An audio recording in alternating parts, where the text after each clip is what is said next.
Hello and welcome back to my YouTube channel, Toy Alchemy.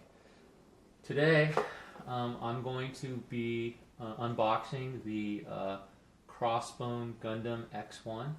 This kit is extremely similar to the Crossbone Gundam Mao, which I actually do have here, so you can actually see there are a lot of similarities between these kits. So if you built the Crossbone Gundam Mao, you're basically rebuilding it just with some other features. So I'll go ahead and leave this here so you guys can see it. In the meantime, we'll go ahead and we'll start doing the unboxing. So first off, this is the first time they've done an HG kit of this particular Gundam.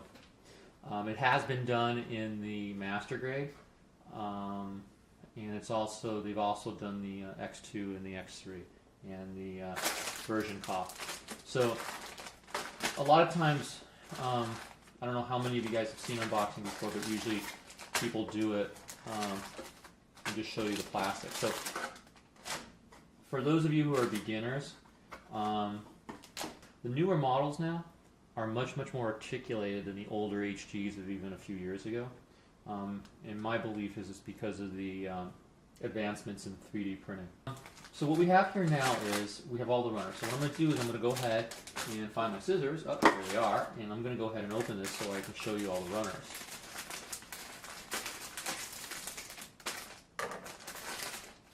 So this is runner A and runner B. And the runner B looks like it has mostly joint pieces. In particular, let's just look at it closely and we'll get back to A. So as you see here, this is a wonderful kit. It has all the different hands, and it has some of the joints, which I would have to assume are probably either the leg joints. Yeah, it looks like the leg joints with the waist. These will definitely have to be painted, especially if you want the realism of the blades being like metallic. Okay, so here on the A tree, you'll see mostly armor pieces. So you'll see legs, waist. You'll also see the leggings here, and you'll see some chest pieces. And also, this is the part of the sword or the gun, so it's interchangeable. So you see the gun pieces there, and then you'll see parts of the ankle things, and then the waist. So we'll go ahead and lay those out so you just can see how extensive the set is. Okay, so we'll go with this one next. And one of the things that I like about the newer sets is there's a lot of color in it. So they actually have gone out of their way to make the sets a little bit more authentic with regards to the animation. So this is your C tree, obviously, as you can see, and they're mostly chest pieces and back pieces, so that's what you're seeing. And then of course you have part of the chest piece for the Gundam, which is this piece right here. So as you can see with the sticker on it, that would be the chest piece. So, alright, so that's tree C. Okay. We're going to go ahead and open this one because I'm going to go in order. So we're looking for tree D. Okay. So this here is D. It's really simple. It's the articulation for the chest. And you've got the part of the cowl for the head. And I do not know what those pieces are. But we'll find out when we open the manual. Okay, and then moving on to E, you have the bottom of the feet, and you have also the part of the face, which would be the beard. And then these look like these are parts for the wrists as well. So I usually lay them out really nice and neat when I build the model, so I know where all the pieces are. Okay, so moving on, we have these pieces. Let's see what they are.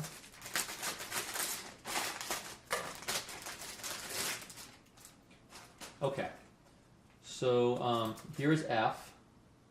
Okay, F is obviously the sword, the beam sabers, the shield, and I believe these look like special effect parts. So we'll go ahead and we'll put that right there, and as you can see, it's pretty extensive thing. Okay, so now here we go. We have the remainder trees, which is G. Okay, which looks like that's the equivalent of the core fighter that you see in the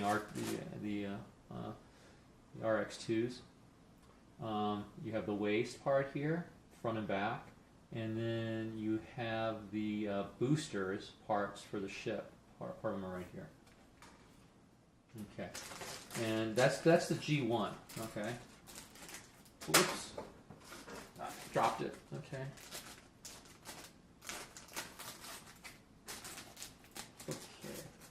I've always wondered why they put these in plastic.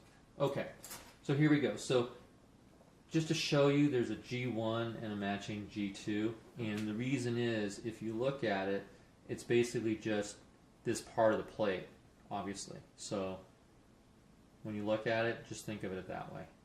And it's funny because it has almost a perfect match, right? So that's why there's a G1 and G2. So the only parts left right now then are the same, okay? Which is you have the Master H1, okay, which is, again, part of the booster part to the core jet. And then you also, like the other one, you have obviously the other needed parts, so rather than doing the whole tree. So we'll go ahead and we'll put those right here. And then the only thing left to the unboxing, really, is the rubberized joints and stuff. And, you know, it's pretty standard. Usually in the newer kits, there's not a lot of leftover pieces unless they're remaking a kit. So generally what I do when there's like leftover joints, especially the rubber joints, I generally keep them because sometimes they break, and other times you never know. You may use the extras, or you may want to mod the kit. So basically, this is the entire unpackaging of the whole thing. So you've got 1, 2, 3, 4, 5, 6, 7, 8, 9, 10, 11 trees, which is just pretty decent. So that's a really nice set. So really the last thing to show you is the manual. And actually, as you can see, there is the other Crossbones. I believe that's the X2. And that is available from Bandai in black as a premium product, so you might want to take a look for it. Okay, so enough of that. Okay, so let's look at the manual. So, you know, the one thing is you know, it's a nice kit. I like it. I have the 1/100, but I like the articulation on the 1/144. In addition, it was in the, okay, so here we go. So when you open it up, they just show you some more kits. And as you can see, the kit is very, very similar to the Crossbone Gundam mount. It's got the same knife articulation on the end and other things. So the kit should be really, really fast to build. As you can see, we laid out the trees very similar, so you can see all of those. And the build process is also likewise. And okay, so I mean, it's a very well laid out manual. You don't need to speak Japanese. It's pretty straightforward. And you know, even if there are little Japanese instructions on here, you can always use Google Translate.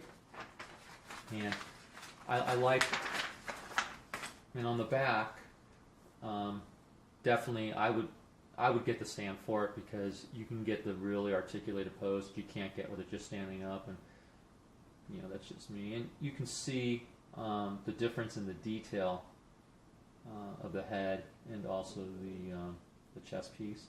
And it also shows you the hands that you get, and also, as I showed you earlier, the knife, and it also shows you the core fighter with the giant funnel jets. Also, I don't know if any of you ever paint, but they give you the painting codes down here, and you'll have to translate it, but they give you the proper mixtures. There's not a lot of painting that would have to be done on here if you really want to get it, but to me, I like to see it look like what they do in the example. So, you know, it's a small kit. You could probably use some of the Gundam markers, bleed them onto a paint tray, and pretty much get the color match. But if you have any questions about, you know, the painting down here and how to actually go ahead and match the colors by, you know, combining and mixing, let me know. I'd be more than happy. For something like this, I wouldn't use a... anyhow, I hope you like the unboxing. I'm going to definitely do more. If you like the video, I would really appreciate if you can give me a thumbs up, and also subscribe. We're going to be doing a lot of neat things, including some giveaways. Stay tuned. In the next video or two, I'll tell you how you enter for a giveaway. Thank you very much. This has been Toy Alchemy.